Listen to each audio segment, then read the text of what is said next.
Hi hello ನಮಸ್ತೆ ಸ್ನೇಹಿತರೆ, welcome to ಎನ್ಲೈಟ್ನಿಂಗ್ me. ನಾನು ನಿಮ್ಮ ಕೃಷ್ಣ. ಇವತ್ತು ನಾವು ಮೈದಾ ಬಗ್ಗೆ ತಿಳಿಯೋಣ.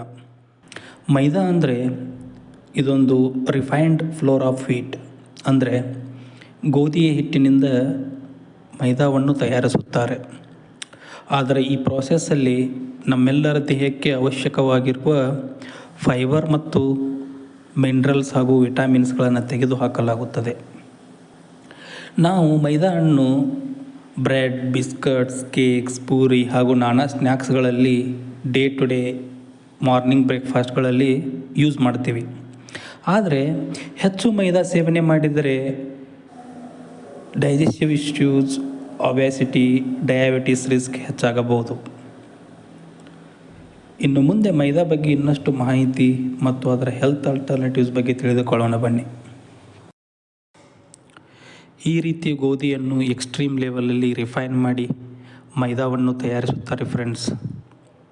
ಇದರಲ್ಲಿ ನಮ್ಮ ದೇಹಕ್ಕೆ ಅವಶ್ಯಕವಾಗಿರುವ ಫೈಬರ್ ಯುಕ್ತ ಬ್ರಾನ್ ಮತ್ತು ಜರ್ಮನ್ನು ತೆಗೆದುಹಾಕಿ ಕೊನೆಗೆ ಉಳಿಯುವ ಸ್ಟಾರ್ಚ್ ಇರುವ ಎಂಡೋಸ್ಪರ್ಮಿಂದ ಮೈದಾವನ್ನು ತಯಾರಿಸುತ್ತಾರೆ. ಇದರಲ್ಲಿ ನಮ್ಮ ದೇಹಕ್ಕೆ ಬೇಕಾಗಿರುವ ನ್ಯೂಟ್ರಿಯೆಂಟ್ಸ್ ಅತ್ಯಂತ ಕಡಿಮೆ. ಬನ್ನಿ, ನಾನು ಇನ್ನೂ ನಿಮಗೆ ಆಳವಾದ ಮಾಹಿತಿಯನ್ನು ನೀಡುತ್ತೇನೆ. ಈ ಚಿತ್ರದಲ್ಲಿ ನೋಡಿ ಫ್ರೆಂಡ್ಸ್, ಇದು ವೀಟ್ ಕ್ರಾಸ್ ಸೆಕ್ಷನ್. ಇದರಲ್ಲಿ ನೀವು ಬ್ರಾನ್, ಜರ್ಮ್, ಎಂಡೋಸ್ಪರ್ಮ್ 3 ಭಾಗಗಳನ್ನು ನೋಡಬಹುದು. ಬ್ರಾನ್ ಅಂದರೆ ಔಟರ್ ಶೆಲ್. ಇದು ಫೈಬರ್, ಬಿ ಕಾಂಪ್ಲೆಕ್ಸ್, ವಿಟಮಿನ್ಸ್ ಮತ್ತು ಮಿನರಲ್ಸ್ಗಳಿಂದ ಕೂಡಿರುತ್ತದೆ. ಹೆಲ್ತ್ಗೆ ಅತ್ಯಂತ ಪೋಷಕಾಂಶಗಳು ಇದರಲ್ಲಿದೆ. ಆದರೆ ಮೈದಾ ತಯಾರಿಕೆ ವೇಳೆ ಇದನ್ನು ತೆಗೆದುಹಾಕುತ್ತಾರೆ. ನೆಕ್ಸ್ಟ್ ಜರ್ಮ್ ಕೂಡ ಇದು ತುಂಬ ಮೂಲ ಜೀವಾಂಶ. ವಿಟಮಿನ್ಸ್, ಹೆಲ್ದಿ ಫ್ಯಾಟ್ಸ್ ಮತ್ತು ಮಿನರಲ್ಸ್ ಇರುವ ಪೋಷಕಾಂಶಯುತ ಭಾಗ. ಇದನ್ನು ಕೂಡ ಮೈದಾ ತಯಾರಿಕೆ ವೇಳೆ ತೆಗೆದುಹಾಕುತ್ತಾರೆ. ಇನ್ನು ಕೊನೆಗೆ ಎಂಡೋಸ್ಪರ್ಮ್, ಇದು ಮಧ್ಯಭಾಗ. ಸ್ಟಾರ್ಚ್ ಮತ್ತು ಕೆಲವು ಪ್ರೋಟೀನ್ ಮಾತ್ರ ಇರುತ್ತದೆ. ನ್ಯೂಟ್ರಿಯೆಂಟ್ಸ್ ತುಂಬ ಕಡಿಮೆ. ಮೈದಾ ಇದರಿಂದಲೇ ಮಾಡುತ್ತಾರೆ. ಮೈದಾ ತಯಾರಿಕೆಯಲ್ಲಿ ಬ್ರಾನ್ ಮತ್ತು ಜರ್ಮ್ ತೆಗೆದುಹಾಕಿ ಕೇವಲ ಸ್ಟಾರ್ಚ್, ಓನ್ಲಿ ಎಂಡೋಸ್ಪರ್ಮ್ ಮಾತ್ರ ಬಳಸುತ್ತಾರೆ. ಅದಕ್ಕೆ ಮೈದಾದಲ್ಲಿ ನ್ಯೂಟ್ರಿಯೆಂಟ್ಸ್ ಕಮ್ಮಿ ಇರುತ್ತದೆ. ಹೆಲ್ತ್ಗೆ ಅದೇ ರೀತಿ ತುಂಬ ಕಡಿಮೆ ಉಪಯುಕ್ತವಾಗಿದೆ. ಅಂತೆಯೇ ಮೈದಾ ಹಣ್ಣು ಕೆಲವೊಂದು ಕೆಮಿಕಲ್ಸ್ ಯೂಸ್ ಮಾಡಿ ಶೈನಿಂಗ್ ಬರೋ ಥರ, ವೈಟ್ ಕಾಣೋ ಥರ ಬೆಳುಪು ಮಾಡುತ್ತಾರೆ. ಈ ರೀತಿ ಮೈದಾ ತುಂಬ ರಿಫೈನ್ಡ್ ಆಗಿರೋದ್ರಿಂದ ಅದರಲ್ಲಿನ ಫೈಬರ್ ಮತ್ತು ನ್ಯೂಟ್ರಿಯೆಂಟ್ಸ್ ಹೋಗಿಬಿಡುತ್ತವೆ. ಇದನ್ನು ತಿಂದಾಗ ಶರೀರದಲ್ಲಿ ಬೇಗನೆ ಗ್ಲೂಕೋಸ್ ಆಗಿ ಬದಲಾಗುತ್ತದೆ. ಇದರ ಪರಿಣಾಮವಾಗಿ ಬ್ಲಡ್ ಶುಗರ್ ಲೆವೆಲ್ ಜಾಸ್ತಿ ಏರಿ ಇನ್ಸುಲಿನ್ ಸಮಸ್ಯೆ ಉಂಟಾಗಬಹುದು. ಜಂಕ್ ಫುಡ್ಸ್ನಲ್ಲಿ ಮೈದಾ ಮತ್ತು ಟ್ರಾನ್ಸ್ ಫ್ಯಾಟ್ ಸೇರಿ ಹಾರ್ಟ್ಗೆ ಕೂಡ ಹಾನಿ ಮಾಡಬಹುದು. ಮೈದಾ ನಮ್ಮಲ್ಲಿ ಅಡಿಕ್ಷನ್ ಉಂಟು ಮಾಡಿ ಹೆಚ್ಚು ಜಂಕ್ ಫುಡ್ ತಿನ್ನಲು ಕೂಡ ಸ್ಟಿಮ್ಯುಲೇಟ್ ಮಾಡುತ್ತದೆ ಗೆಳೆಯರೆ. ಮೈದಾವನ್ನು ನಾವು ಇನ್ನೊಂದು ಅರ್ಥದಲ್ಲಿ ಸಕ್ಕರೆಗೆ ಕೂಡ ಕಂಪ್ಯಾರಿಸನ್ ಮಾಡಬಹುದು. ಇದು ರಿಫೈನ್ಡ್ ವೀಟ್ ಫ್ಲೋರ್ ಆಗಿದ್ದರಿಂದ ಹೈ ಗ್ಲಿಸಮಿಕ್ ಇಂಡೆಕ್ಸ್ ಇರುತ್ತದೆ ಇದರಲ್ಲಿ. ನೋಡಿ, ಮೈದಾ ಸಕ್ಕರೆ ಅಲ್ಲದಿದ್ದರೂ ರಿಫೈನ್ಡ್ ವೀಟ್ ಫ್ಲೋರ್ ಆಗಿದ್ದರಿಂದ ಅದು ಹೈ ಗ್ಲಿಸಮಿಕ್ ಇಂಡೆಕ್ಸ್ ಹೊಂದಿರುತ್ತದೆ. ತಿನ್ನುವಾಗ ಮೈದಾ ಬೇಗನೆ ಗ್ಲೂಕೋಸ್ ಆಗಿ ಸ್ಪ್ಲಿಟ್ ಆಗಿ ಬ್ಲಡ್ ಶುಗರ್ ಲೆವೆಲ್ಸನ್ನು ತ್ವರಿತವಾಗಿ ಹೆಚ್ಚಿಸುತ್ತದೆ. ಮೈದಾ ಪ್ಯೂರ್ ಶುಗರ್ ಅಲ್ಲ, ಆದರೆ ಇದು ಶುಗರ್ ಹೇಗೆ ರಕ್ತದಲ್ಲಿನ ಗ್ಲೂಕೋಸ್ ಮೇಲೆ ಪರಿಣಾಮ ಬೀರುತ್ತದೆಯೋ ಅದೇ ರೀತಿ ಮೈದಾ ಕೂಡ ಪರಿಣಾಮ ಬೀರುತ್ತದೆ.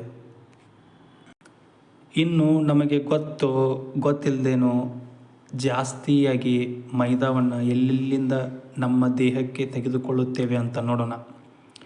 ಮೊದಲಿಗೆ ಬ್ರೆಡ್ಸಲ್ಲಿ ಸಾಮಾನ್ಯವಾಗಿ 30-50% ಮೈದಾ ಇರುತ್ತದೆ. ಕೆಲವು ಕಡೆ ಅಟ್ಟಾ ಬ್ರೆಡ್ ಅಂತ ಬರೆದಿದ್ದರು, ಕೆಲವೊಮ್ಮೆ 30% ಮೈದಾ ಸೇರಿಸಿರಬಹುದು. ಇನ್ನು ಬಿಸ್ಕಸಲ್ಲೂ ಕೂಡ 50-80% ಮೈದಾ ಇರುತ್ತದೆ. ಬಹುತೇಕ ಬ್ರ್ಯಾಂಡ್ಗಳು ಪ್ಯೂರ್ ರಿಫೈನ್ಡ್ ಫ್ಲೋರನ್ನು ಬಳಸುತ್ತವೆ. ಇನ್ನು ಪಾಸ್ತಾ, ನೂಡಲ್ಸ್ ಬಗ್ಗೆ ಹೇಳೋದೇ ಬೇಡ. ಆಲ್ಮೋಸ್ಟ್ 70% to 100% ಮೈದಾ ಇರುತ್ತದೆ ಗೆಳೆಯರೆ. ಕೆಲವು ಹೋಲ್ ವೀಟ್ ವರ್ಷನ್ಗಳಂದ್ರೂ 20-30% ಮೈದಾ ಸ್ವಲ್ಪ ಕಮ್ಮಿ ಇದ್ದೇ ಇರುತ್ತದೆ. ಇನ್ನು ಪಿಜ್ಜಾ ಬೇಸ್ ಕೂಡ 60-100% ಮೈದಾ ಇದೆ ಫ್ರೆಂಡ್ಸ್. ಮಲ್ಟಿಗ್ರೇನ್ ಅಥವಾ ಹೋಲ್ ವೀಟ್ ಆಪ್ಷನ್ಸ್ ಮಾತ್ರ ಕಡಿಮೆ ಮೈದಾವನ್ನು ಹೊಂದಿದೆ. ಇನ್ನು ಬೇಕ್ರಿ ಐಟಮ್ಸ್ ಬಗ್ಗೆ ಕೇಳ್ತೀರಾ, ಕೇಕ್, ಡೋನಟ್, ಪಫ್ಸ್ ಇವೆಲ್ಲ 70-100% ಮೈದಾ. ಸಾಫ್ಟ್ ಟೆಕ್ಸ್ಚರ್ ಕೊಡಲು ಮೈದಾವನ್ನು ಜಾಸ್ತಿ ಬಳಸುತ್ತಾರೆ. ಇದೊಂದು ಮುಖ್ಯ ಕಾರಣ ಫ್ರೆಂಡ್ಸ್, ಬೇಕ್ರಿ ಐಟಮ್ಸ್ಗಳಲ್ಲಿ ಮೈದಾ ಎಷ್ಟು ಉಪಯೋಗವಾಗುತ್ತಿದೆ ಅಂತ ಹೇಳೋಕ್ಕೆ. ಇನ್ನು ಸಮೋಸ, ಕಚೋರಿ, ಪರಾಟ ಎಲ್ಲದರಲ್ಲೂ 60-100% ಮೈದಾ ಇದೆ. ಹಾಗಂತ ನಾನು ನಿಮ್ಮ ಪ್ರೀತಿಯ ಆಹಾರವನ್ನು ಬಿಟ್ಟೇ ಬಿಡಬೇಕಂತ ಏನು ಹೇಳಲ್ಲ.